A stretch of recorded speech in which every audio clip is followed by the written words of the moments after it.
Assalamu alaikum. Welcome back to my tutorial. Today we are going to learn another function concat in MS Excel. So let's start. Here you see that I have written Shohan and Motiur was roommate both.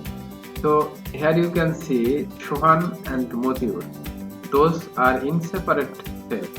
So if we want to combine, so we have to use the function concat. So how can we do that? Let's see.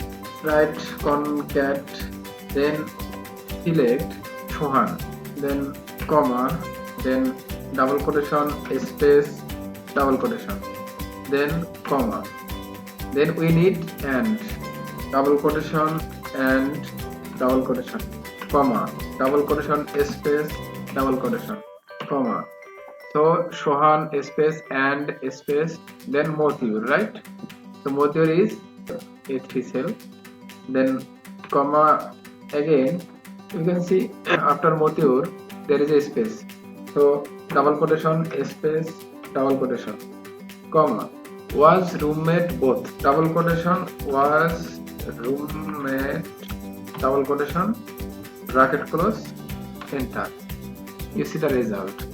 That means here we was roommate both, we must keep anything we want to write inside double quotation, or any space between the words, we must keep the space inside double quotation.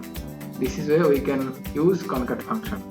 We can say that concat function is used to combine different cells without adding delimiters between the combined cells heading.